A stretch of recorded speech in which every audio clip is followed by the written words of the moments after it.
Hello, welcome to Indus News live from Lahore with me, Usman Lone. Well, we begin this hour with our top story, and that's Saudi Arabia's Crown Prince Mohammed bin Salman saying he would prefer a political solution to the tensions with Iran over military action.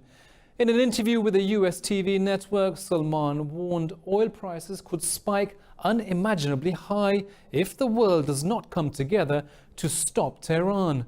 The Crown Prince said the attack on Riyadh's oil facilities was an act of war by Iran. He said if firm action isn't taken against Iran, it will lead to further escalation. Salman also denied that he ordered the killing of journalist Jamal Khashoggi by Saudi operatives. The Crown Prince called the incident heinous. If the world does not take a strong and firm action to deter Iran, we will see further escalations that will threaten world interests. Oil supplies will be disrupted and oil prices will jump to unimaginably high numbers that we haven't seen in our lifetimes. Well, Yemeni Information Minister Muammar al-Aryani accuses Houthi rebels of claiming a fake victory to cover up their political dilemma. The rebels claim to have destroyed 3 military brigades of coalition forces and captured over 1,000 soldiers in an attack near the Saudi border. Al-Aryani said Houthis are propagating lies and alleged that the rebels were fighting Iran's proxy war against Yemen's government and its allies. He said the rebels have sustained heavy losses in all fronts across Yemen. While staying in Yemen, and the International Committee of Red Cross says Houthi rebels have freed hundreds of Yemeni prisoners. They include 42 survivors on an attack on a detention center in Damar earlier this month. The International Committee of the Red Cross facilitated the release and hailed the move as a positive step.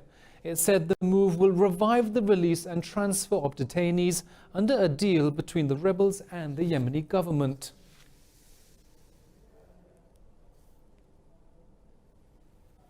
Well, Iran has declared its support for the ceasefire proposed by Yemen's Houthis. The Houthis offered to stop drone and missile attacks into Saudi Arabia in return for a full end to the Saudi bombardment. Iran's Foreign Minister spokesman Abbas Mousavi says the move will lead to regional stability and security. Mousavi said Tehran encourages the Saudi-led coalition in Yemen to accept his offer.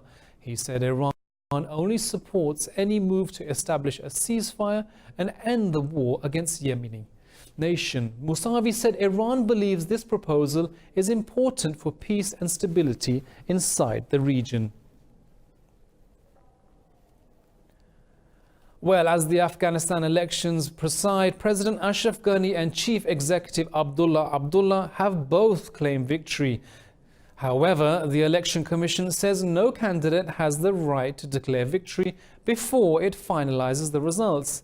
The Election Commission is still counting votes from Saturday's election. A runoff vote will be held between the top 2 candidates if none of them secure a majority. Preliminary results of the presidential polls are not due until the 19th of October. Final results will be announced on the 7th of November.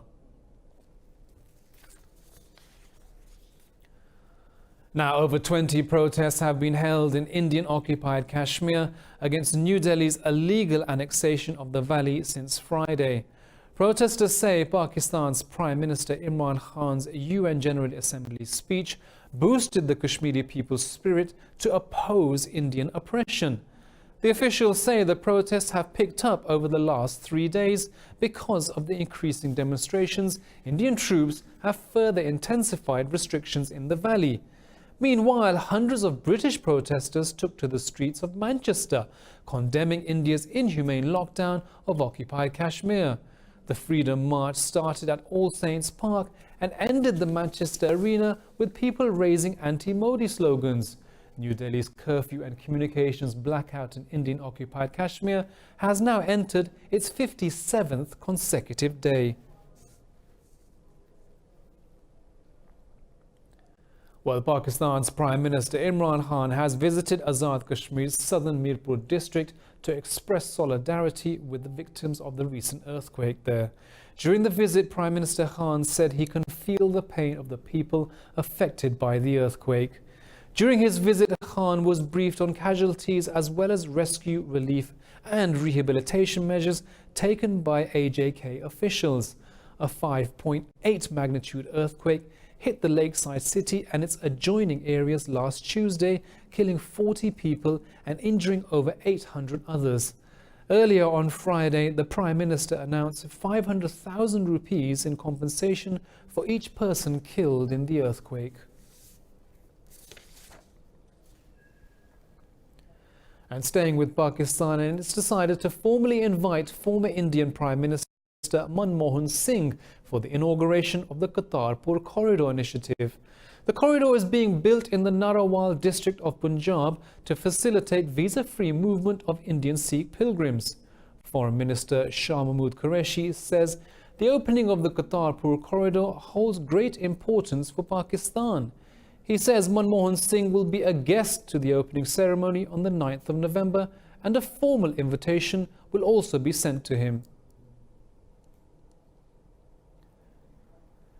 Well, Turkey has started building anti-submarine warships for Pakistan. President Recep Tayyip Erdogan attended the project's inauguration. The Pakistan's Navy Chief Admiral Zafar Mahmood Abbasi also attended the ceremony. President Erdogan and Zafar cut the metal plate of the first of 4 anti-submarine warships. Speaking at the ceremony, President Erdogan said there is great potential for defense cooperation in Pakistan-Turkey relations. Admiral Abbasi in his speech described the project as another proof of the brotherhood between Ankara and Islamabad. In July 2018, Pakistan's Navy had signed a contract for the acquisition of 4 MILG M-class ships from Turkey.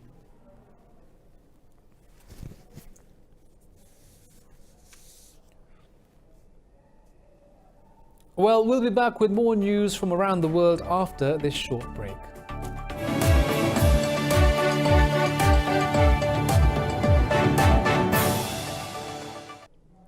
Hello and welcome back to Indus News with me, Usman Lone. Now, Iraq reopens a key border crossing with Syria for the first time since ISIS captured the area in 2014. The crossing is a major trading route across the Middle East. It's the only crossing between the countries controlled by Syrian forces on one side and the Iraqi authorities on the other. Another crossing was destroyed in fighting, while the rest are being controlled by Kurdish forces.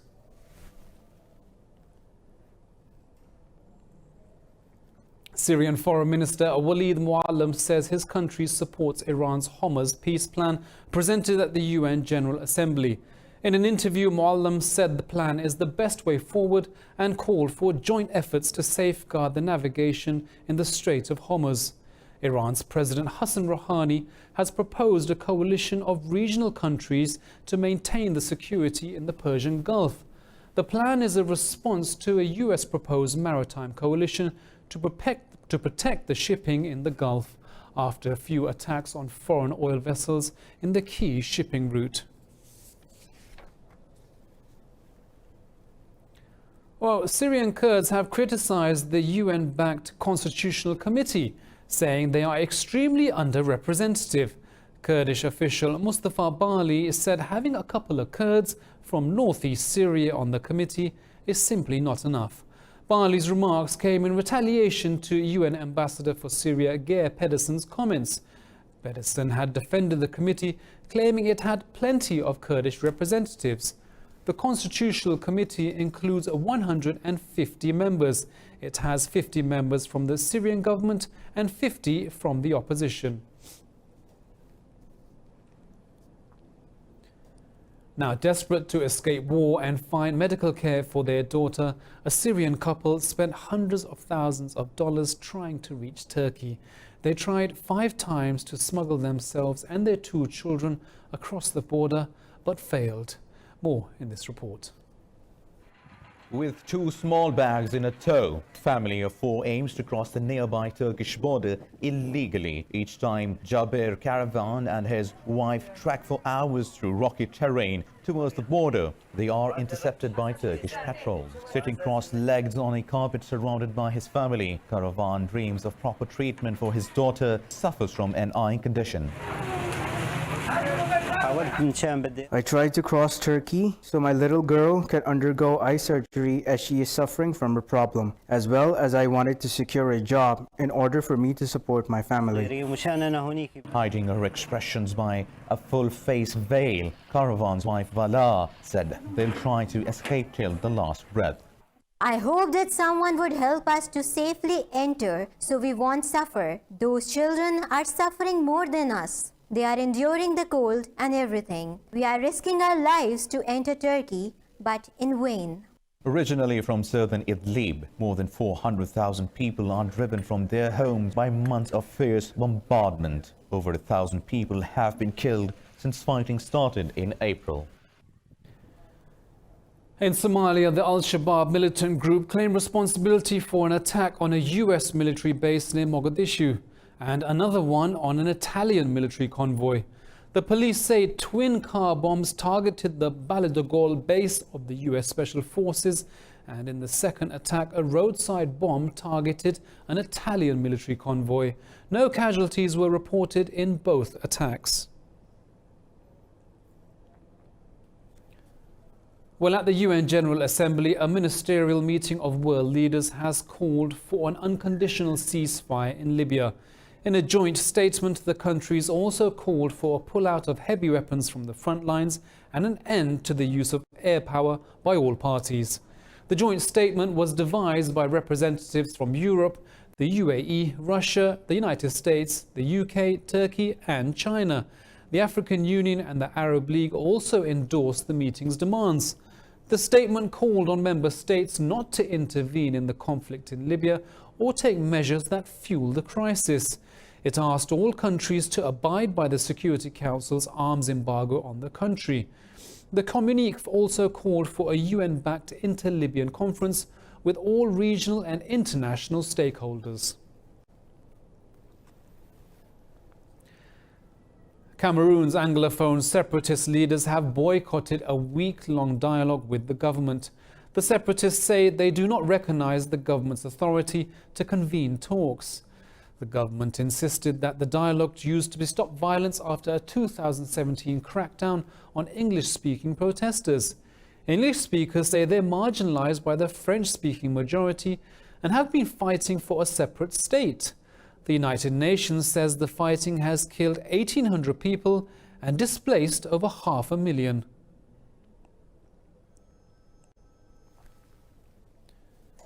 Now, Britain's Finance Minister Sajid Javid says the United Kingdom can leave the European Union on the 31st of October without a deal. He says Britain will exit the bloc despite a law which demands that the Prime Minister ask for a delay if there's no agreement. Finance Minister Sajid Javid said the government wants to strike an agreement with the European Union. He added that the government is working hard to get a deal by the 31st of October. Very clear as a government, and that is we have to get Brexit done and leave on October the 31st. No more dither and delay. Your people are just fed up with the vote, the biggest exercise, democratic exercise in our country over 3 years ago. Well, in Austria, Conservative leader Sebastian Kurz's People Party has won the snap parliamentary elections, and he led with 37% of the vote. But Kurz still needs a coalition partner to form the government. More in this report. Austria's political turmoil, fueled by a video scandal, appears to have ended with the result of Sunday's snap polls. Conservative leader and former Chancellor triumphed in the parliamentary election. The corruption scandal appears to have done little damage as Kurz managed 17% more votes than last elections. It's a historic day for the People's Party in Austria, and we are so thankful for the support of the people in our country. Now we will try our best to serve the Republic of Austria. Leader of the runner-up, Social Democratic Party, Randy Wagner, is far from satisfied with the results. Norbert Hofer's scandal-tainted far-right Freedom Party took a beating and won only 16% of the ballots. It will be very difficult for the election winner to keep his election promises because Sebastian Kurz will have a difficult time to fulfill his election promises in a coalition with the Greens or the SPO. That will be a challenge. The Greens also made an unpredicted gains, surging with a notable 14% of vote bank.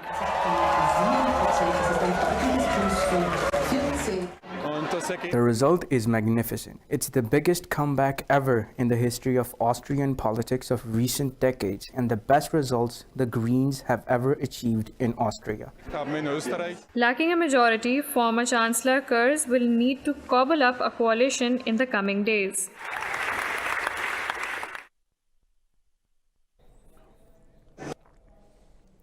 Now, Japan says it's actively engaged in discussions with Russia on the denuclearization of the Korean Peninsula. In a press conference, Japanese Chief Cabinet Secretary Yoshihide Suga said disarmament is crucial to the region's stability, but he said he cannot share details on the negotiations. He added that the peninsula's denuclearization is a common goal for Tokyo and Moscow. Hong Kong's metro stations and roads have reopened today after a chaotic weekend. Heavy contingents of police have been deployed after a night of violent protests. Businesses closed on Sunday as police and demonstrators faced off each other in an intense clash all night. Police fired tear gas, water cannons and pepper spray to break up protesters in the busy shopping district, but several activists were arrested after they staged demonstrations from Causeway Bay to Admiralty. Protesters say they will hold more mass demonstrations across Hong Kong today and tomorrow.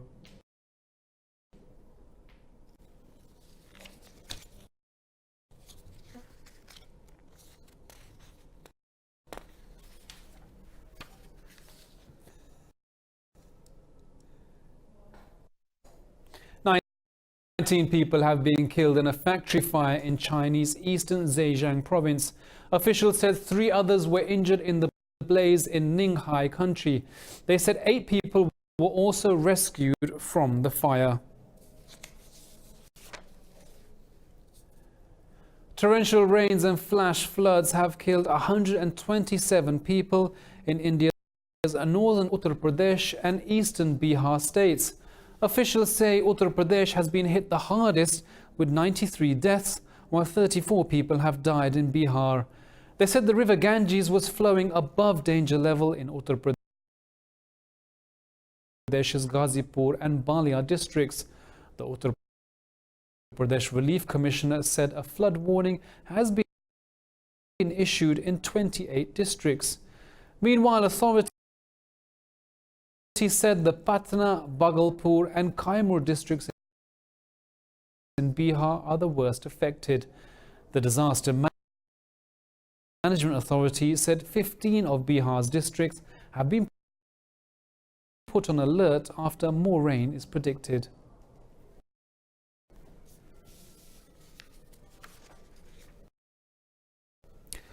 Well, Turkey says it's killed 5 terrorists in the southeastern Sirte province. The Interior Ministry says its forces carried out a counter-terrorism operation in the Provari district.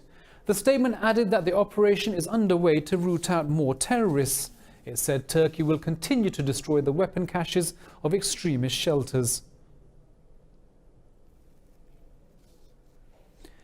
Indonesia evacuates thousands of migrants from Wamena town in Papua province to the regional capital Jayapura after riots in the area killed 35 people last week. The area has been gripped by violence for the past 6 weeks after a teacher's racist slur against students. The government has deployed over 6,000 military and police personnel to the region.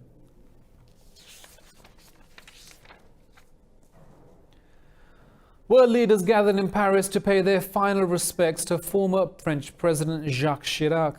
A series of private and national ceremonies were held during a national day of mourning for the former French leader. Former US President Bill Clinton and Russian President Vladimir Putin were among the 30 world leaders who attended the ceremony. Chirac was the president of France from 1995 to 2007, and he died on Thursday at the age of 86. Well, wealthy countries including the US, Germany and the UK spent less on aid for humanitarian crisis last year. The 2019 Global Humanitarian Assistance Report says the reduction occurred despite unprecedented need. The report said the US, which is the world's biggest donor of humanitarian aid, cut its spending by 6%. Germany and Britain both spent 11% less than in 2017. That was despite a record $28.3 billion requested by the United Nations. The report found overall government aid rose slightly as the UAE and Saudi Arabia boosted their spending. Much of this was for rebuilding war-hit Yemen.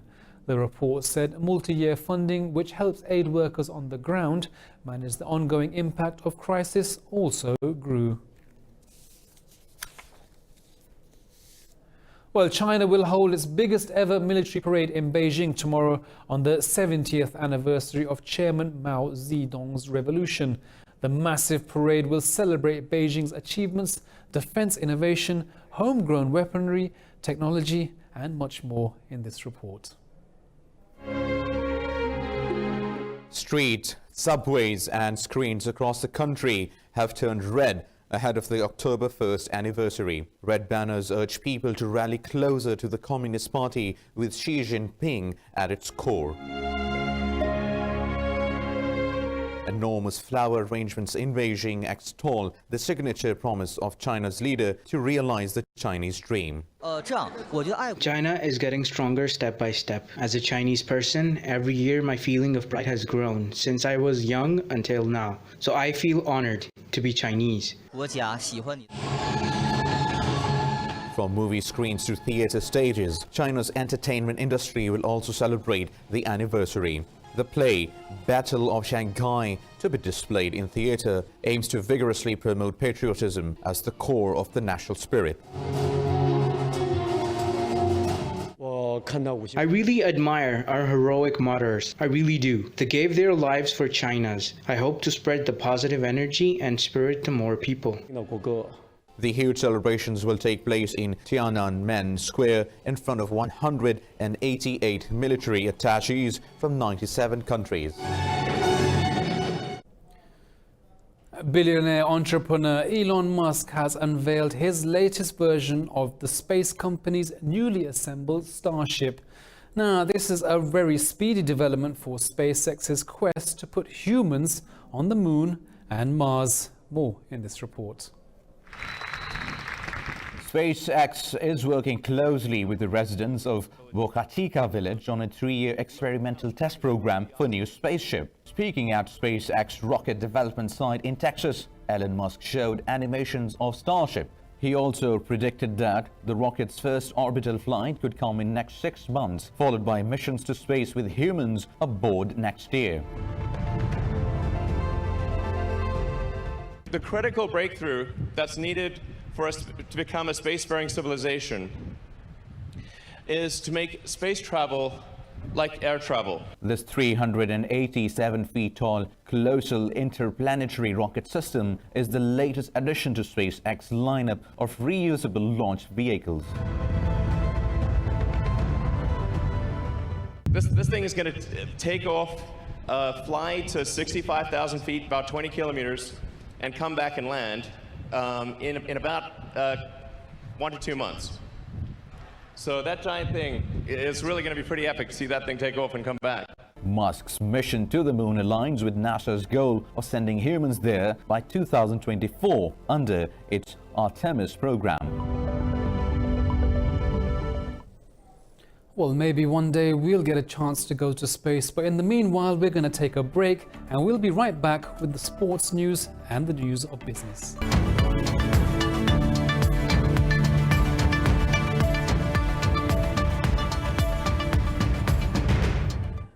Hello and welcome back. Now in business news, China warns the US against trying to limit investment ties between the two countries.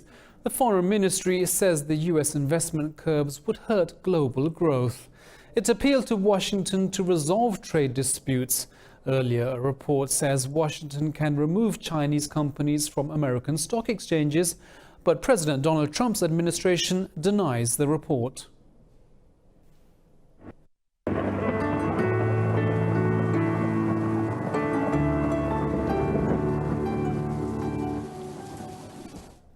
Well, it's 26 degrees here in Lahore, but let's take a look at the weather around the world.